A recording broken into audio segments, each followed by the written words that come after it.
السلام علیکم۔ 9 نومبر آنے والا ہے، اس کے بعد 25 دسمبر بھی آئے گا۔ یہ وہ دن ہیں جو پاکستان کے اندر جوش و خروش اور عقیدت کے ساتھ منائے جاتے ہیں، کیونکہ پاکستانی سچے دل سے علامہ اقبال اور قائد اعظم کو لیڈر مانتے ہیں۔ کیا ہم مانتے ہیں؟ یہی وہ مسٹری ہے، یہی وہ کوشچن ہے جو اس ویڈیو کے اندر ہم ڈسکس کریں گے۔ یونیورسٹیز، کالجز اور سکولز کے اندر ابھی سے تقاریر کے مقابلے، اسپیچ کمپٹیشنز کے انعقاد کی تیاریاں شروع ہو گئی ہیں۔ اسٹوڈنٹس بھی تیاریاں کر رہے ہیں اپنی اسپیچز کی، کیونکہ ہم لوگ ان دنوں کو صرف منانے کی حد تک رکھتی ہے۔ کبھی آپ نے سوچا ہے کہ ہمارے جو نظریات ہیں، ہمارے جو خیالات ہیں، تھاٹس ہیں، وہ علامہ اقبال سے میچ کرتے ہیں، قائد اعظم سے میچ کرتے ہیں؟ تو انفارچونیٹلی ناٹ۔ جسٹ 5% لوگ ہیں پورے پاکستان میں جو کہ علامہ اقبال کے نظریات کو پڑھتے ہیں اور اس پر عمل کرتے ہیں، ان کے سمجھتے ہیں ان کے نظریات کو۔ Other 95% are not following them. میں ان اسپیچ کمپٹیشنز اور تقاریر کے مقابلے کے خلاف نہیں ہوں، لیکن آپ کبھی سوچیں، سچے دل سے سوچیں کہ اسپیچ کرنے والا وہ شخص ہے جس کے نظریات میچ نہیں کرتے علامہ اقبال سے، تو وہ کیسے سچے دل سے اسپیچ کر رہا ہوگا؟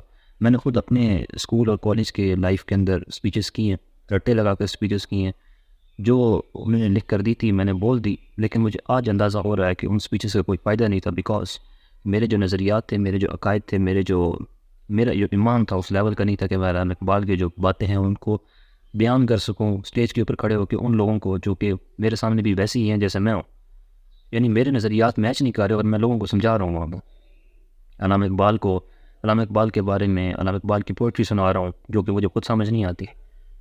وہ علامہ اقبال نے کہا تھا نا، یہ آپ اسپیچ کرنے والے سے پوچھیں جو اسپیچ کر رہے اور بول رہے ہیں کہ خودی کو کر بلند اتنا کہ ہر تقدیر سے پہلے خدا بندے سے خود پوچھے، بتا تیری رضا کیا ہے۔ یہ وہ شعر ہے جو زیادہ تر اسپیچز کے اندر علامہ اقبال ڈے پہ پڑھا جاتا ہے۔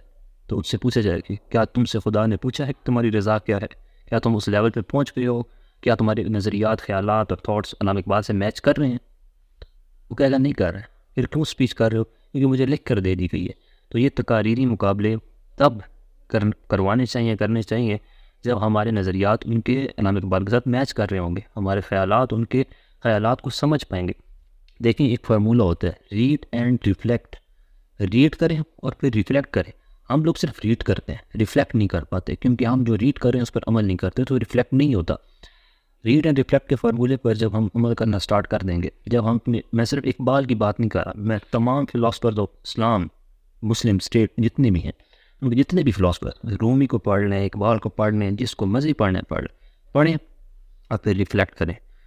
ہمارے یہاں سب سے بڑا مسئلہ یہی ہے کہ ہم لوگ پڑھتے ہیں، ریفلیکٹ نہیں کر پاتے۔ ہمارے اسکول کالجز کے اندر اس سلیبس کے اندر کتنی ہی چیزیں ایسی ہیں جو کہ ہمارے مسلم ورلڈ کو ریفلیکٹ کر رہی ہوں، کتنی ہی چیزیں ایسی ہیں جو ہمارے مسلم کے جو ہیروز ہیں ان کے بارے میں پڑھا رہی ہوں، کچھ بھی نہیں ہے۔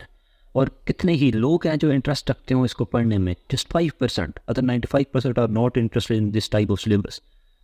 ہمارے تو ہاں وہ ہے ہی نہیں نا، رواج ہی نہیں ہے اس چیز کا۔ ہمارے ہاں تو بس کتابیں ڈپو سے جا کے لے لو اپنی سلیبس کی، پرٹیکولر سلیبس کی، اور اس کو پڑھو اور بس چلے جاؤ، نمبر لے لو اور چلو جی نوکری لگ گئی ہے، لائف سیٹ۔ ہم نے کبھی اپنے جو ہیروز ہیں ان کو پڑھنے کا گوارا نہیں کیا۔ تبھی تو آج دیکھیں نا فلسطین میں کیا حالات ہو رہے ہیں۔